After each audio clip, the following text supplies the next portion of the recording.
Hello friends, I am Dr. Rupa Gupta. In today's lecture, I am going to explain final accounts. So concept of final accounts. Final accounts give an idea about the profitability and financial position of a business to its management, its owners and other interested parties. All business transactions are first recorded in a journal. They are then transferred to ledger and balanced, and these final tallies are prepared for a specific period. Basically, financial statement includes two basic statements. The first is a balance sheet, that is position statement, showing financial position of a company. एक company की financial position एक particular period में कैसी है, उसके लिए हम balance sheet बनाते हैं. And the another one is a trading and profit and loss account. So it is income statement. इसके बेसिस पे हम उसके प्रॉफिटेबिलिटी रेशो को जान सकते हैं. So showing the financial performance of a business operations. Now the usefulness of final account. Final account बनाने से इसका क्या इंपॉर्टेंस होता है, इसका क्या उपयोग होता है. सो the information contained in this statement is used by the management, present and potential investors, lenders, short-term creditors, employees, customers, governments and their agencies to satisfy some of their different needs for information.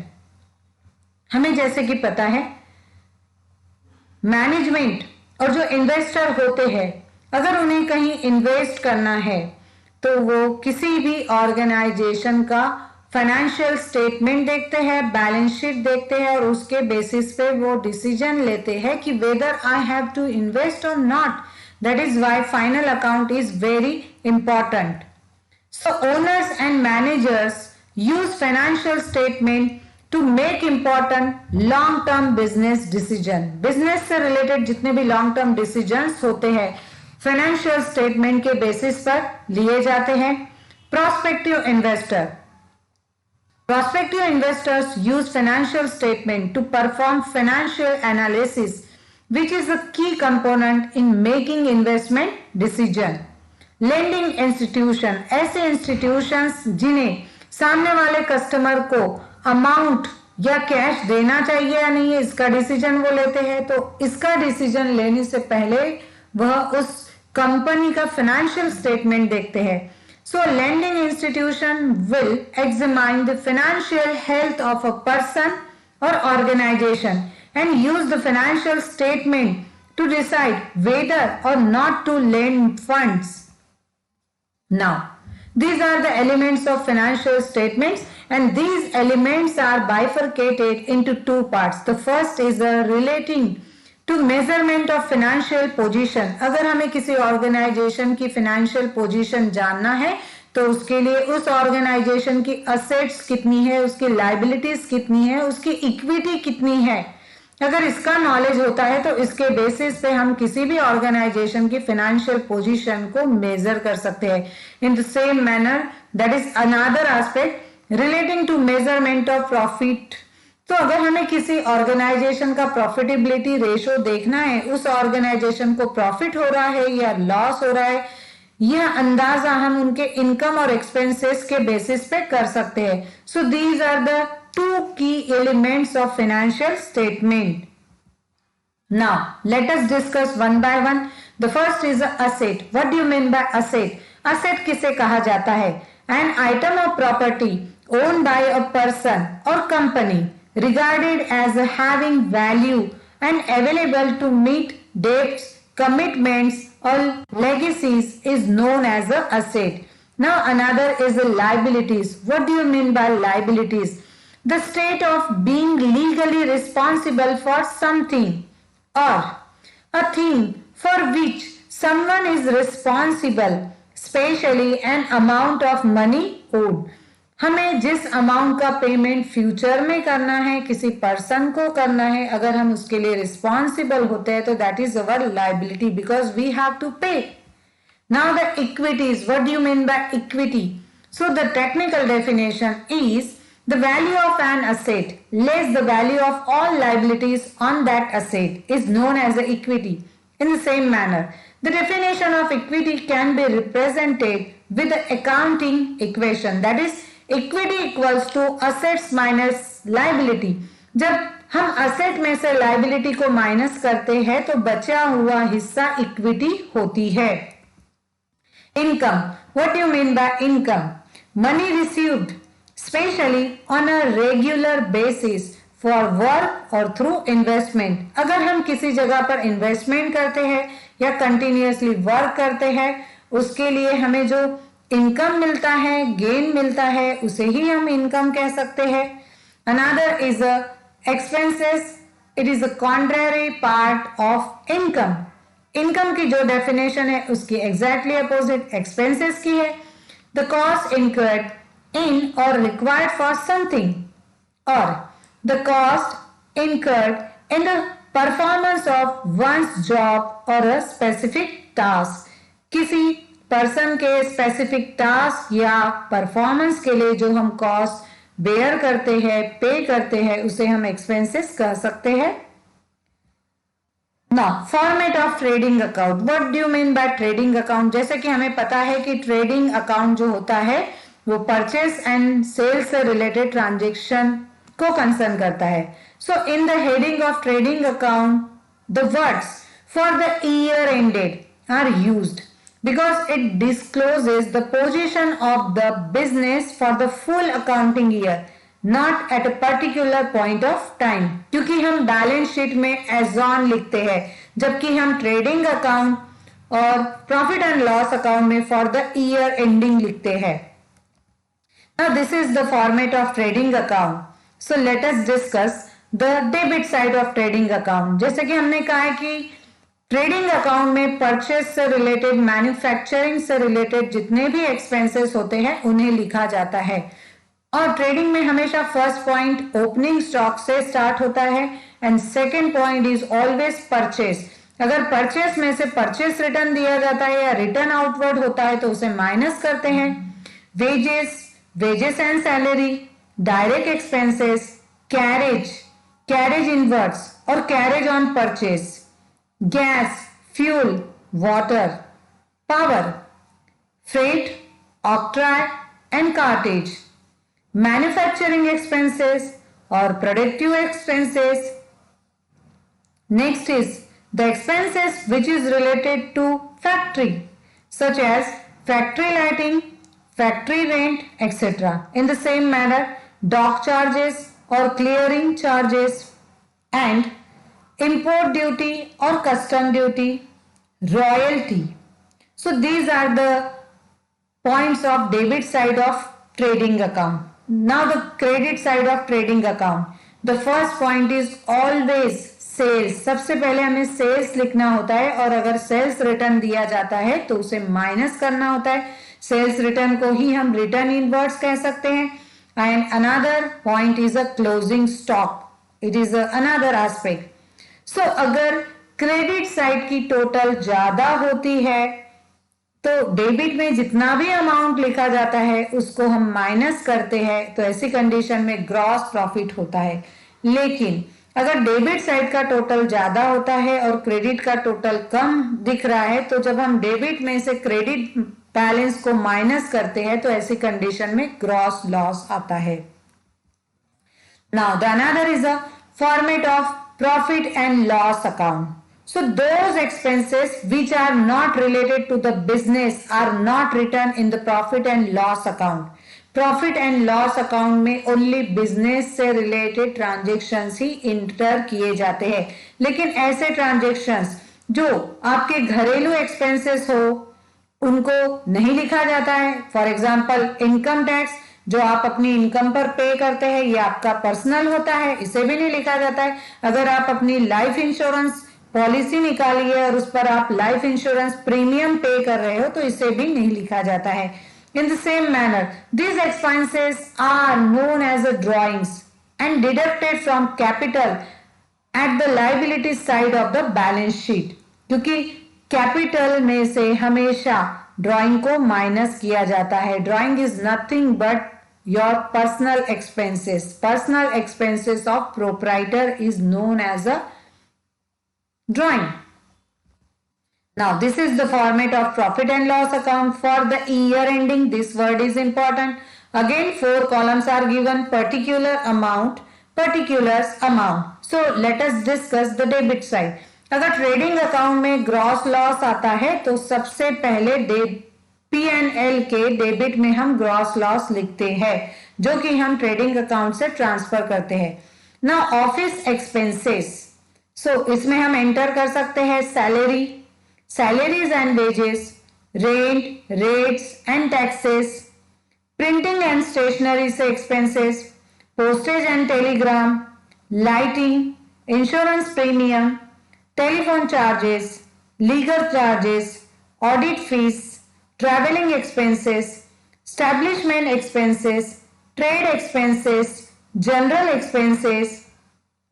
Now these expenses are further classified into selling and distribution expenses. So selling and distribution से related जितने भी points होंगे हम इसमें लिखते हैं. For example carriage outward जो कि sales से related expenses होता है, advertisement, commission, brokerage, bad debts, export duty, packing charges, delivery van expenses, stable expenses. And the last is a miscellaneous expenses जिन्हें हम चिल्लर खर्च भी कह सकते हैं, विविध खर्च, जिसमें डिस्काउंट आता है, रिपेयर्स, अगर आपके पास फिक्स असेट है तो फिक्स असेट पे डेप्रिसिएशन लगाया जाता है, इंटरेस्ट, अगर हम इंटरेस्ट पे करने वाले हैं तो इंटरेस्ट लिखा जाएगा, bank charges, entertainment expenses, conveyance expenses, donation and charity, loss on sale of asset, अगर प्रोप्राइटर अपनी असेट को सेल करता है उसमें लॉस होता है तो उस तरह के एक्सपेंसेस को भी लिखा जाता है। Now let us discuss the credit side of profit and loss account. So अगर ट्रेडिंग अकाउंट में ग्रॉस प्रॉफिट होता है तो ऐसी कंडीशन में प्रॉफिट एंड लॉस अकाउंट का फर्स्ट पॉइंट होगा ग्रॉस प्रॉफिट जो कि हम ट्रेडिंग अकाउंट से ट्रांसफर करते हैं। And if these expenses, these incomes are given, then only we have to write. अगर ये income के aspects दिए जाते हैं तभी हमें लिखना है। For example, rent from tenant, rent received, discount received, commission received, interest on investment, dividend on shares, bad debts recovered, apprentice premium, profit on sale of asset, income from other sources, miscellaneous receipts or income. Now here the next point is given net loss. तो net loss कब आता है? जब debit side की total ज्यादा होती है और क्रेडिट साइड की टोटल कम होती है, तो डेबिट में से जब क्रेडिट अमाउंट को माइनस किया जाता है तो नेट लॉस होता है। लेकिन अगर क्रेडिट साइड का टोटल ज्यादा आता है और डेबिट के जितने भी एक्सपेंसेस है वो कम है तो हम क्रेडिट में से जब डेबिट साइड के एक्सपेंसेस को माइनस करते हैं तो नेट प्रॉफिट आता है जिसे नेक्स्ट अकाउंट को ट्रांसफर किया जाता है। So this is also another format of profit and loss account. Now next is the profit and loss appropriation account. Profit and loss account में जिन पॉइंट्स को एंटर नहीं किया जाता है उसकी एंट्री हम एप्रोप्रिएशन अकाउंट में करते हैं। जनरली जब एक बिजनेसमैन का ट्रायल बैलेंस दिया जाता है और इन केस अगर वो कुछ एक्सपेंसेस की एंट्रीज करना भूल जाता है, कुछ प्रोविजंस करना भूल जाता है, तो ऐसी प्रोविजन को profit and loss appropriation account में लिखा जाता है जिसमें एडजस्टमेंट से रिलेटेड एंट्रीज होती है। Let us discuss the debit side of profit and loss appropriation account, like to transfer to reserve, to income tax for previous year not provided, to interim dividend, to proposed dividend, to dividend, distribution tax at the rate of 15%. Now the another side, by last year's balance, appropriation account में अगर trial balance में पिछले साल का profit दिया जाता है तो उसे सबसे पहले लिखा जाता है। उसके बाद प्रॉफिट एंड लॉस अकाउंट में जो नेट प्रॉफिट होता है that is current years profit हम लिखते हैं। Next is by provision such as the income tax provision no longer required, और by excess of provision refund of tax. in case अगर tax का अमाउंट वापस मिलता है तो उसे क्रेडिट साइड में लिखा जाता है, और अगर profit and loss appropriation account के क्रेडिट की टोटल ज्यादा आती है और डेबिट की टोटल कम आती है तो ऐसी कंडीशन में सरप्लस आता है, और ये सरप्लस डायरेक्टली ट्रांसफर होता है बैलेंस शीट को. Now this is the same format I have repeated here. Now format of balance sheet. So this is the format of balance sheet जिसमें as on लिखना बहुत ही जरूरी होता है. Now let us discuss the balance sheet. So there are two sides of balance sheet. The first is the liabilities and the another is the assets. So liabilities में क्या दिया जाता है? Liabilities में हमें सबसे पहले कैपिटल लिखना होता है. Whether equity capital given or preferred capital given, whatever capital is given we have to write here. अगर उसमें ड्राइंग दिया जाता है तो ड्राइंग को माइनस करना है. इंटरेस्ट ऑन ड्राइंग दिया जाता है तो उसे भी माइनस करना है. जितनी भी करंट लाइबिलिटीज होती है उन्हें भी हमें लिखना चाहिए. रिजर्व एंड सरप्लस होता है तो उसे भी लिखना चाहिए. इन the same manner assets. So sundry debtors में अगर बैड डेट दिया जाता है तो उसे माइनस करना चाहिए. अगर हम provision for bad and doubtful debt दिया गया है तो बैड डेट माइनस करने के बाद जो अमाउंट निकलता है उसमें से उसकी प्रोविजन की जाती है. Another further minus provision for discount on debtors. अगर कस्टमर को डिस्काउंट दिया जा रहा है तो वो भी कैलकुलेट किया जाता है. So the sequence we have to maintain this sequence. Now the another is land and building. Suppose कोई भी फिक्स असेट है और उस पर डेप्रिसिएशन दिया जा रहा है तो हमें उसे बैलेंस शीट में माइनस करना होता है. Plant and machinery minus depreciation, furniture minus depreciation, goodwill को रिटर्न ऑफ किया जाता है. उसकी अमाउंट कम होती है तो उसको राइट ऑफ कहते हैं हम, उसे माइनस करना चाहिए. Cash in hand, cash at bank, closing stock, prepaid expenses and accrued commission. So इस तरह से अलग अलग तरह के असेट्स होती है. Like current asset, fix asset जिसे हम असेट साइड में लिखते हैं और लाइबिलिटीज को लाइबिलिटी साइड में लिखते हैं. Now adjustment, placement of various items in final account. Trial balance में कुछ एंट्रीज को जब हम लिखना भूल जाते हैं तो उसके बाद में हम एडजस्टमेंट की एंट्रीज देते हैं जिसका बहुत ही इंपॉर्टेंस होता है फाइनल अकाउंट बनाते समय. So items to be adjusted in final account like closing stock, outstanding expenses, prepaid expenses, accrued income, income received in advance, interest on capital, interest on drawings, interest on loan, interest on investment, depreciation, bad debts, provision of bad and doubtful debt, provision for discount on debtors, provision for discount on creditors. So let us discuss these points one by one. The first is the closing stock. So the unsold goods in stock at the end of the accounting period. This is to be valued at cost or market price, whichever is lower. आपको adjustment में जब closing stock का value दिया जाता है तो हो सकता है कि किसी कंडीशन में आपको कॉस्ट और मार्केट वैल्यू दोनों भी दी जा रही है तो ऐसी कंडीशन में हमें उसकी लोअर वैल्यू लेनी चाहिए. Now value of closing stock will appear when closing stock appear outside the trial balance, that is adjustment में जब क्लोजिंग स्टॉक की वैल्यू दी जाती है तो उसका इंपैक्ट कैसे होता है. तो ट्रेडिंग अकाउंट के क्रेडिट साइड में हम क्लोजिंग स्टॉक लिखते हैं, उसी तरह से बैलेंस शीट की असेट साइड में क्लोजिंग स्टॉक लिखा जाता है. लेकिन जब क्लोजिंग स्टॉक का अमाउंट ट्रायल बैलेंस में दिया जाता है तो इसकी सिर्फ एक सिंगल एंट्री होती है and that is asset side of balance sheet. Now the another is outstanding expenses. So before going to explain outstanding expenses, just I want to explain the impact of adjustment. जैसे कि हमें पता है कि final account में जो भी adjustment दिया जाता है उसके हमेशा 2 इम्पैक्ट होते हैं. तो हमेशा We should always remember there are two impact of adjustment.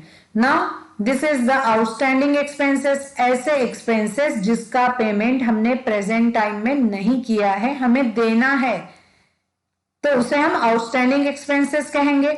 Expenses which have been incurred but not yet paid during the accounting period for which the final accounts are being prepared.